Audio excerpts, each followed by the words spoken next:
जय हिंद दोस्तों, कैसे हैं आप लोग। आशा करता हूं सब लोग अच्छे होंगे। तिहाड़ जेल के अंदर जॉब आया हुआ है और तिहाड़ जेल के अंदर कौन सा पोस्ट आया हुआ है इसके बारे में हम लोग आज पूरा का पूरा ये वैकेंसी को समझेंगे और इसमें ये देखेंगे कि एलिजिबिलिटी क्या है, क्योंकि तिहाड़ जेल का नाम काफ़ी ज़्यादा सुर्खियों में रहता है और तिहाड़ जेल के अंदर वैकेंसी आया हुआ है तो कहीं ना कहीं अपने को एक इंटरेस्ट है कि क्या हम एलएलबी वाले लोग के लिए इसमें जो पोस्ट आया हुआ है उसमें क्या क्राइटेरिया रखा गया है। तो आज के इस पूरे सेशन में आपको ये सारी जानकारी मैं देने वाला हूं। तो आप जैसा कि देख रहे हैं तिहाड़ जेल में काम करने का आपको मौका मिलेगा। तो आप ये मत समझिएगा कि तिहाड़ जेल में जो कैदी होते हैं उन्हीं वही सिर्फ काम करते हैं। तिहाड़ जेल में वो लोग भी काम करते हैं जो बाहर से लाकर वहां पे जॉब कर रहे हैं। तो ठीक है, तो लॉ वैकेंसी आया हुआ है। लॉ वैकेंसी आया हुआ है। अब इसमें आपको देखेंगे लॉ वैकेंसी में जो पोस्ट आया हुआ है आपको उसके बारे में आपको बताता हूं। देखिए, ये एक एडवर्टीजमेंट है और इस एडवर्टीजमेंट में लॉ ऑफिसर का पोस्ट आया हुआ है। लॉ ऑफिसर का पोस्ट है। इन दिनों वैकेंसीज काफ़ी ज़्यादा कम आ रही हैं, तो ये एक वैकेंसी का आना बहुत इंपॉर्टेंट है। इसमें कोई एग्जाम का प्रावधान नहीं रखा गया है, ये डायरेक्ट वैकेंसी है। कॉन्ट्रैक्चुअल बेसिस की बात की गई है इसमें, इस वैकेंसी के अंदर। और इसमें बेसिकली आपको 14 पोस्ट देखने को मिलेगा। 14 पोस्ट है, टोटल 14 पोस्ट है। 14 पोस्ट भी बहुत अच्छा है। और 14 पोस्ट में आपको लगभग 35,400 रुपये और प्लस डीए 55% का ये सारी चीज़ें, डेली अलाउंस होती है, ये सारी चीज़ें मिलने वाली है। तो ये सब सुविधाएं हैं। एज लिमिट है लगभग 45 साल से कम के होने चाहिए आप। तो मोस्टली जो एस्पिरेंट्स होते हैं वो 45 साल के कम होंगे, तो वो लगभग आपको यहाँ पे फॉर्म भर सकते हैं। मिनिमम एज नहीं दिया हुआ है, तो एक्सपीरियंस की अगर मैं काउंट कर लूँ तो मान के चल लीजिए 23-24 साल का जो स्टूडेंट है वहां से लेकर आपका 45 ईयर तक का स्टूडेंट इसके अंदर फॉर्म भर सकता है। स्टूडेंट भी कह रहा हूं और काम करने वाला व्यक्ति भी कहूंगा, क्योंकि इसमें आपको एक्सपीरियंस भी मांगा गया है। 4 साल का एक्सपीरियंस चाहिए लीगल वर्क में। लीगल वर्क यानी कि आप समझिए, लीगल वर्क यानी कि आप कोई कानून से संबंधित काम कर रहे हो। जैसे आपने एलएलबी किया और एलएलबी करने के बाद में आपने इनरोलमेंट करवा लिया और इनरोलमेंट करवाने के बाद में आप एआईबी का एग्जाम भी दे दिए होंगे, पास हो गए होंगे, प्रैक्टिस कर रहे हैं और 4 साल से आप प्रैक्टिस कर रहे हैं।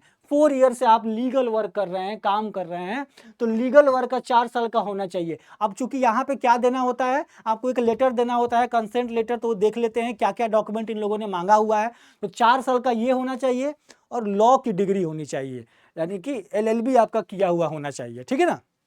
अब आते हैं, अब देखिए क्या क्या वर्क है इसमें, ये चीज़ें बताया गया है, क्या काम मिलेगा आपको अगर आप इसमें हायर हो जाते हैं तो। अब चूंकि देखिए लीगल ऑफिसर की पोस्ट है, बहुत अच्छी पोस्ट है ये, और कहीं ना कहीं अगर बिना एग्जाम का ही अगर इसके अंदर मिल जाता है तो कहीं ना कहीं बहुत आपके लिए फायदेमंद होगा। अब ये चीज़ देखेंगे, यहाँ पे आपको लीगल मैटर से वगैरह केस को डील करना है, जेल के अंदर जितने कैदी होते हैं उनके लिए। इसके अलावा आपका बहुत सारी यहाँ पे कमिटीज़ बनाई जाती है, कोर्ट के केस को रिकॉर्ड करना है, हायर कमिटी को पहुँचाना है, जेल के जो आपका मेमोरेंडम होता है उसको देखना है। इसके अलावा जो इंचार्ज ऑफिसर जो ब्रांचेज होते हैं उनको असिस्ट करना है, पिटीशन फाइल करना है, अपील फाइल करना है या देखना है उसके बारे में। इसके अलावा जेल ऑफिसर को और लोक अदालत, ये सब चीज़ों का वीडियो कॉन्फ्रेंस, ये तमाम इन सब कामों को देखना है ना, वीडियो कॉन्फ्रेंसिंग से। इसके बाद कोर्ट के डेटा वगैरह को मेंटेन करना है, जो कैदी हैं उनके डेटा, बहुत सारे इसमें काम है। अलग अलग काम यहाँ पे मेंशन किया गया है, ठीक है, जो कि आपको एज ए लीगल ऑफिसर यहाँ पे काम करने को मौका मिलेगा। ठीक है ना, लीगल ऑफिसर। अब एक चीज देखेंगे वैकेंसी का क्या क्या यहाँ पे और प्रावधान दिया गया है। जैसे देखिए, जैसे सेकेंडरी, अगर आपका सेकेंडरी वाला है, अगर आपने 10th का पास किया तो 10 पॉइंट मिलेगा। 20 में तो 20 पॉइंट, ग्रेजुएशन का 40 पॉइंट यानी एलएलबी का, और एलएलएम अगर आपने कर लिया है तो 10 पॉइंट मिलेगा, और एक्सपीरियंस का 10 पॉइंट मिलेगा।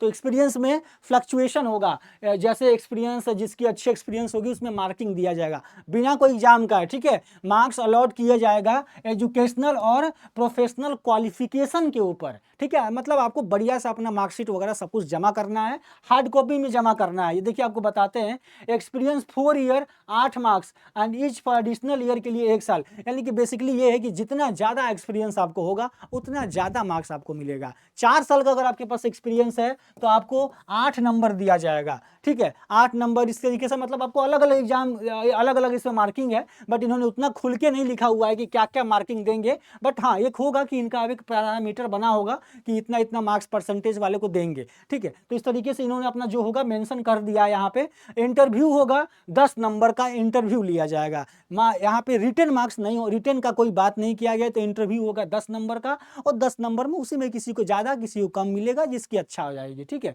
Only top 140 eligible candidate will be allow for interview on the basis of merit. 140 student को बुलाया जाएगा जो इस एप्लीकेशन जो जमा करेंगे, जिनकी मेरिट में सिलेक्शन होगी। टोटल 140 स्टूडेंट को बुलाया जाएगा और वो 140 लोगों का इंटरव्यू लिया जाएगा, और जो इंटरव्यू में पास करेगा उसकी सिलेक्शन हो जाएगी, बन गया लीगल ऑफिसर, ठीक है। और द कैंडिडेट जो विजिट करेंगे वो वेबसाइट वगैरह पे देखते रहिएगा कब इसकी क्या डेट आ रही है।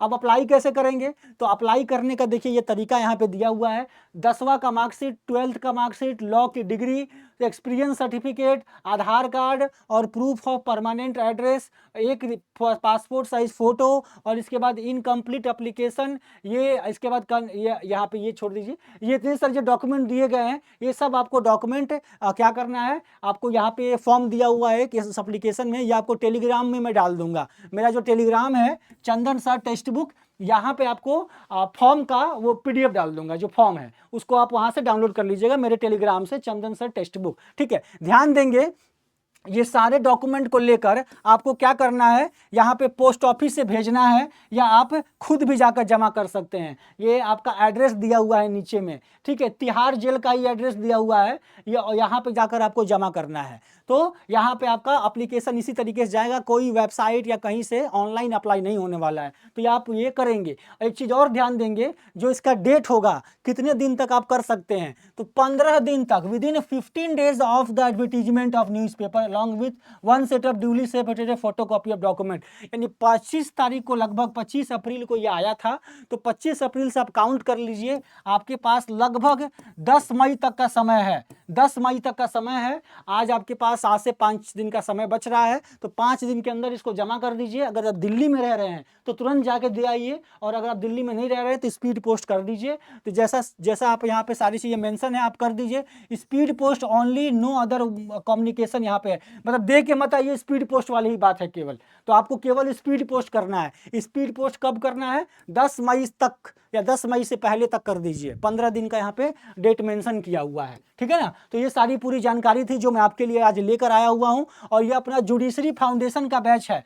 अगर आप जुडिशरी की तैयारी कर रहे हैं तो अपने पास है हमारा बैच है, जज मेकर बैच। इसमें अंदर नोट आपके क्विजेज है, प्रैक्टिस है, क्वेश्चंस है, थ्योरी क्लासेस है, तमाम तरह की चीज़ें आपको मिलेंगी जो कि जुडिशरी के एग्जाम के लिए काफ़ी ज़्यादा बेनिफिशियल है। तो आप इस बैच को ज्वाइन कर सकते हैं। इस बैच को ज्वाइन करने के लिए आपको एक फॉर्म मिलेगा, उस फॉर्म को भर लीजिए। और इसके अलावा आप मुझे टेलीग्राम चैनल चंदन सर टेक्स्ट बुक पे भी मैसेज कर सकते हैं, ठीक है। तो ये रहा मेरा टेलीग्राम चैनल चंदन सर टेक्स्ट बुक, इस पर ज्वाइन कर जाइए, ठीक है। चंदन सर टेक्स्ट बुक, इस पे आप मुझसे ज्वाइन कर सकते हैं। कोई भी सवाल होगा आपको इस वैकेंसी को लेकर तो आप मुझसे पूछ सकते हैं, मैं आपकी सहायता करूंगा। और जल्द से जल्द हम लोग फिर नेक्स्ट सेशन के अंदर मिलेंगे। चलिए आज का सेशन यहीं तक रहा। जय हिंद, जय भारत।